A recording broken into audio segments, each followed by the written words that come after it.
Muy bien, buenos días. Súper contenta de estar en 360.travel, saludar hasta Argentina y hasta todos los rincones que estén conectados. Buen día. Muy buen día, Claudia. Gracias por compartir tu tiempo nuevamente con nosotros para seguir profundizando sobre el turismo accesible, el turismo inclusivo. En este caso, ¿sobre qué temática específica vamos a profundizar?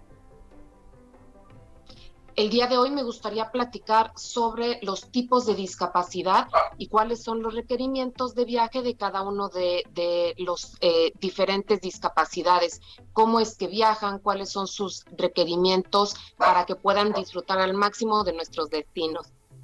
Bien, podemos empezar, si te parece, Claudia, pudiendo enunciar, ¿no?, cuáles son los tipos de discapacidad. Claro que sí. De acuerdo a la Convención sobre los Derechos de las Personas con Discapacidad, hay 5 tipos de discapacidad. La primera es la discapacidad visual. Pueden ser personas ciegas totales, es decir, que no ven absolutamente nada, o personas de baja visión, que tienen algún porcentaje de vista. Por cierto, a nivel internacional, el color del bastón puede distinguir si la persona no ve absolutamente nada, es un bastón blanco. Si la persona es de baja visión, usa un bastón verde. Y si la persona es sordociega, utiliza un bastón rojo, blanco, rojo, blanco, rojo, blanco. El segundo tipo de discapacidad es la discapacidad auditiva. Pueden ser personas sordas totales, sordas profundas, o una persona hipoacústica, alguien que tenga algún porcentaje de audición. Después tenemos la discapacidad motriz, que es la más fácil de identificar: usuarios de silla de ruedas, usuarios de bastón, usuarios de andadera, usuarios de prótesis, a alguien que le falte alguno de sus miembros, personas de talla baja, todo lo que sea físico entra en este tipo de discapacidad. Luego tenemos la discapacidad intelectual. Son personas que tienen un coeficiente intelectual de 80 hacia abajo. Esto se hace a través de un estudio, se llama WISC, y con este estudio podemos determinar el coeficiente intelectual de una persona. La discapacidad más conocida dentro de la intelectual son las personas con síndrome de Down, pero hay muchos diagnósticos en la discapacidad intelectual.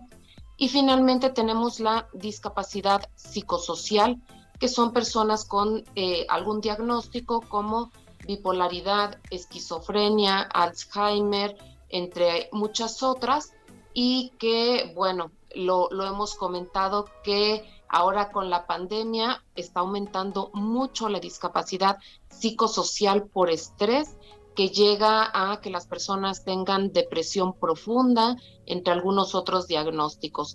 Son los 5 reconocidos por la convención. También es importante comentar que la convención nos dice que el concepto de discapacidad es algo que evoluciona. Y en este sentido, pues puede ser que dentro de algunos años sean 4 o sean 6 o sean 8 tipos de discapacidad. En específico, hay 2 movimientos muy importantes. Uno es el de las personas de talla baja, que quisieran que no formaran parte de la discapacidad motriz, sino que fuera un tipo de discapacidad aparte, es decir, que fueran 6 tipos de discapacidad. Y hay otro movimiento muy fuerte que se llama disorganic, que es la discapacidad orgánica. Personas que están pasando por algún trasplante, por diálisis, personas con alguna situación médica de este tipo, y que para viajar también requerirían a dónde ir a hacerse la diálisis, entre algunos otros requerimientos.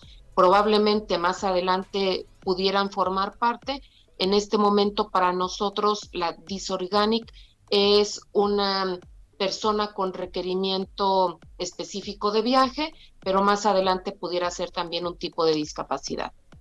Claudia, un placer saludarte, agradecerte por el tiempo. Y justo nombraste la palabra viajes y nos interesa saber, por ejemplo, qué requiere una persona con discapacidad visual para poder realizar un viaje. ¿Cuáles serían los requerimientos? Por supuesto, empezamos desde antes del viaje. La persona ciega, si únicamente la agencia de viajes, el turoperador, publica su información con imagen, no se va a enterar de la publicidad del viaje, de la información. Así es de que empezaremos a trabajar con los formatos accesibles, es decir, con una audiodescripción, con información en braille, muy importante, una página web accesible, que están todos los estándares de accesibilidad de la web, la información primero que la puedan tener. Después, ya cuando la persona ya está en sitio, ya cuando llegó, podemos apoyarnos mucho de la parte sensorial. Las personas con discapacidad con discapacidad visual, viajan a través de sus sentidos, lo que puedan percibir de aromas, de sonidos, de texturas, por supuesto de sabores. Entonces, entre más sensorial sea el viaje, va a ser mucho mejor. Yo les recomiendo integrar muchos sonidos, integrar muchas texturas, por ejemplo, réplicas táctiles, por ejemplo, todo lo que puedan tocar si estamos en la naturaleza, si estamos en un museo, la experiencia va a ser completa. Y finalmente, lo que les hace falta a las personas ciegas, pues es la parte de la imagen. En este sentido, podemos trabajarlo a través de las descripciones, hay diferentes técnicas de descripción que en algún momento yo estoy encantada de poderles compartir algunas de estas técnicas de descripción para viajes de personas ciegas, en las cuales les vamos a describir utilizando términos muy concretos. Por ejemplo, si yo digo está muy alto, pero muy alto para mí pueden ser 2 metros o 20 metros, 80 metros. Entonces sí necesito dar una referencia. Por ejemplo, la iglesia es muy alta, aproximadamente 60 metros. Entonces ya estoy dando una idea de qué es de lo que estoy hablando. Y bueno, darles algo de independencia. Tampoco no recomendamos estar todo el tiempo, sube, aquí baja, aquí hay 2 escalones, aquí con cuidado, porque entonces estamos transmitiendo esa falta de seguridad. Hay que conocer cómo poder guiar a una persona ciega y bueno, las personas ciegas les encanta viajar, son de nuestros principales clientes y van mucho a lugares donde las personas, entre más les describan, son los lugares favoritos de las personas ciegas. Bien, qué interesante realmente todo lo que hay que tener en cuenta y cómo hay que prepararse, ¿no? Para poder recibir, para poder, bueno, iniciar esta forma de hacer turismo, esta forma de recibir que empiece a ser lo común, ¿no? En cada uno de los lugares. ¿Qué pasa con el resto de las discapacidades? Vamos a hablar, por ejemplo, de las personas con discapacidad auditiva. Con las personas sordas, el problema es el de la comunicación. Por lo tanto, tenemos que establecer comunicación con la persona sorda. Primero, previo, pues la información sería recomendable hacerla en lengua de señas.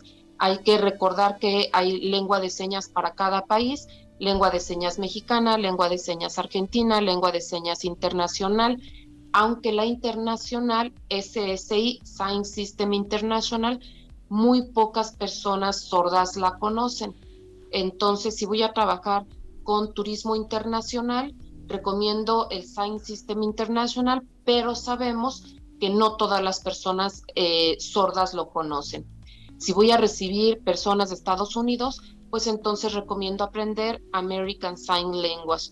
Esto va a depender de qué tipo de turismo, si es nacional, si es internacional, para poder aprender la lengua de señas y hacer mis videos hacia el público que quiero traer. Y ya en sitio, la primera recomendación sería preguntarle, ¿lees los labios? Por cierto, ahora con el tema del COVID que utilizamos cubrebocas, se vuelve una barrera para que la persona sorda me pueda leer los labios. Por lo tanto, se recomiendan las caretas transparentes para que la persona sorda pueda comprender lo que le estoy diciendo.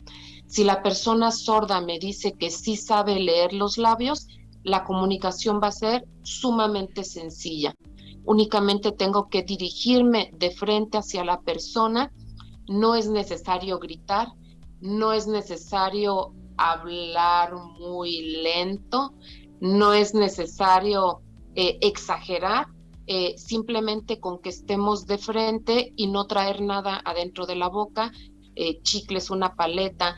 A las personas sordas se les dificulta un poco cuando los hombres tienen bigote o mucha barba, se les complica un poco leer los labios, pero realmente la comunicación va a ser sumamente sencilla si leen los labios. En el caso de que me diga que no y yo no sé lengua de señas, pues entonces hay que encontrar cómo nos vamos a comunicar, sí, por medio de escribir, y les voy a dar un tip súper importante y con esto van a resolver la mayoría de los problemas, es pídanle su WhatsApp. A través de WhatsApp puedo escribirle, pero también puedo ponerle dibujos, puedo ponerle emojis, puedo ponerle un link del museo al cual le recomiendo ir. Es complejo cuando le quiero describir una ubicación, por ejemplo, si me preguntan dónde queda tal museo y poderle decir derecho a la izquierda, y es complejo, pero si le mando por WhatsApp la ubicación, va a ser mucho más sencillo. Este es un excelente tip que les recomiendo mucho, y establecer mucho la comunicación con el guía de turistas y con la persona de recepción del hotel. Esto es muy importante. Cuando en el hotel van a recibir a personas sordas, es súper importante tomar el WhatsApp de las personas sordas, porque si me quiero comunicar con una persona sorda, aunque le llame por teléfono a la habitación, obviamente no lo va a contestar. Si llego y toco la puerta, no lo va a escuchar. Si estoy afuera gritando, no me va a escuchar. Entonces, es muy importante tener el WhatsApp de la persona para poder establecer comunicación. Qué detalles a los que no estamos acostumbrados, ¿no? Y que realmente es una revolución poder empezar a notarlos y poder empezar a hacerlos parte de las propuestas. Exactamente, y por qué no trabajar en que sea algo ya cotidiano, ¿no? Que es lo que buscamos todos, y creo que el camino es el correcto. Seguramente iremos dialogando con Claudia de muchos más. También nos interesa, por ejemplo, lo que requiere una persona con discapacidad intelectual, pero para ir cerrando, Claudia, sí me gustaría que me hagas una pequeña reseña de lo que sí necesita una persona con discapacidad intelectual, que por ahí es una discapacidad que las personas no conocen mucho y quizás no saben distinguirla. Claro que sí. Con las personas con discapacidad intelectual, muy importante no infantilizar y tratarlos de acuerdo a su edad. Si es una persona con discapacidad, por ejemplo, una persona con síndrome de Down que tiene 40 años, pues no lo voy a tratar como un niño. Esto es muy importante, respetar su edad biológica y tratarlos como adultos si es que lo son. Recomiendo muchísimo los pictogramas, es decir, toda la señalética con los logotipos oficiales, porque si no va a ser mucho más complejo. Para la experiencia recomiendo algo que sea muy de vivir lo que van a hacer y no ser únicamente espectadores. No recomiendo llevar a museos que te platican únicamente de la historia, pero no puedes tocar, no puedes correr y de todo te van a regañar. No es un lugar adecuado o recomendable para una persona con discapacidad intelectual. Yo recomendaría algo mucho más de experiencia, un lugar donde puedan correr, puedan gritar, puedan estar al aire libre, si ya se aburrieron de un espacio puedan pasar a otro, algo donde puedan trabajar en algún taller que ellos puedan elaborar, algo que sea mucho más de esta parte de la experiencia, sería lo que recomendaría principalmente. Bien, perfecto.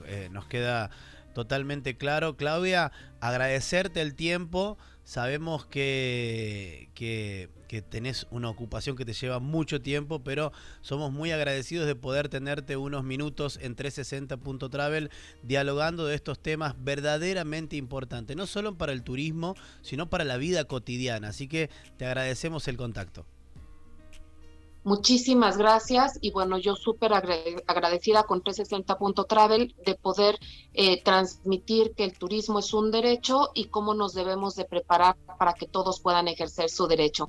Muchísimas gracias. Gracias a ti y hasta la próxima, Claudia.